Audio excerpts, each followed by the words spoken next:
Bonjour à tous. Alors dans cette vidéo, nous allons apprendre à tracer la fonction y égale sinus x. Donc je vous ai renoté ici le cercle trigonométrique en y indiquant déjà des points particuliers. Alors comme vous savez, le cercle trigonométrique est un cercle de rayon 1. Donc j'ai noté 1 ici sur l'axe des x, ici moins 1 sur l'axe des y et moins 1 sur l'axe des y. Ensuite, donc on va analyser un petit peu les angles que j'ai déjà parlé et je vais parler des angles en radians. Donc on commence ici avec l'angle 0 radian qui correspond au même endroit sur le cercle à l'angle 2π. Et ensuite, j'ai tracé l'angle π sur 6 ici en jaune. Donc chaque petit quartier, on va dire comme un quartier de tarte, eh bien, π sur 6, là je serai à 2π sur 6, 3π sur 6 qui correspond à π demi, 4π sur 6, 5π sur 6, 6π sur 6, etc. Alors, pour représenter la fonction y égale sinus, donc j'ai représenté ici dans mon repère donc l'axe x, l'axe y, et j'ai choisi un petit trait qui correspond à π sur 6. Donc j'aurai donc π sur 6, 2π sur 6, alors si j'indique en dessous 2π sur 6, 3π sur 6 qui va correspondre à π demi, et puis 4π sur 6, ici en bleu 5π sur 6, et puis 6π sur 6 qui correspond à pi.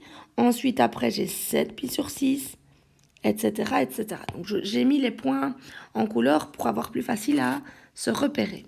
Et ensuite, donc, je vais regarder à chaque angle que vaut le sinus. Alors, on sait, je vais prendre l'exemple avec le pi sur 6, que pour trouver le sinus de pi sur 6, je dois faire la projection orthogonale de l'angle sur l'axe des Y. Donc, c'est comme si je regardais la hauteur, finalement, cette hauteur-ci.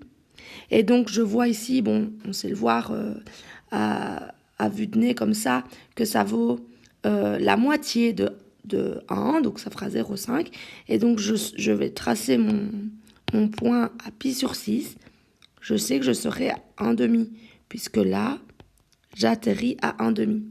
Alors, une autre façon de le voir, voilà, ici, à pi sur 6, je serai 1 demi. Vous prenez votre calculatrice, vous le mettez bien en radian, évidemment, et vous tapez à la calculatrice sinus de pi sur 6. Et la calculatrice va vous donner 1 demi.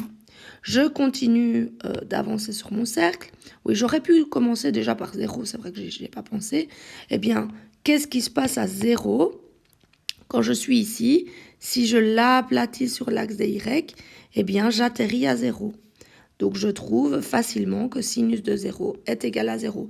Vous pouvez vérifier ça à la calculatrice aussi, si vous n'avez pas envie de le faire avec votre cercle. Et donc, je vais continuer mes angles. Je vais prendre cet angle-ci qui est assez facile. Pi demi, eh bien, quand je l'aplatis sur l'axe des Y, je vois bien que j'arrive à 1. Et donc, à pi demi, eh bien, j'aurai 1. Le sinus de pi demi est égal à 1. Donc, tout ce que je fais là, en fait, vous pourriez le faire à la calculatrice si vous n'avez pas envie de le faire avec le cercle.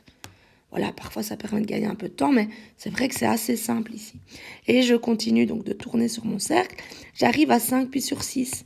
Et donc, si je regarde sur l'axe des Y, eh bien, je vois aussi de nouveau qu'à 5 pi sur 6, pardon, j'arrive à 1 demi. Je continue sur mon cercle, j'arrive à pi. Et là, de nouveau, si j'aplatis sur mon axe des Y, eh bien, à pi, je serai à 0. Sinus de pi, 7 pi sur 6, eh bien là, j'arriverai à moins 1 demi. Voilà.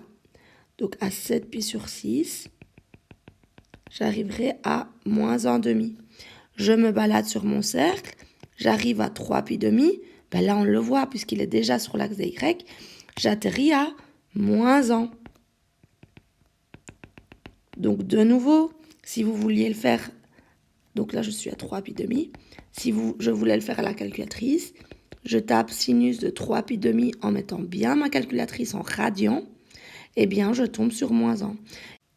Je continue jusqu'à l'angle 11 pi sur 6. Et donc, je regarde qu'à 11 pi sur 6, le sinus tombe sur moins 1 demi. Et donc, à moins 1 demi ici, à 11 pi sur 6, j'aurai mon point. Donc, de nouveau, je peux le faire à la calculatrice. sinus de 11 pi sur 6 est égal à moins 1/2.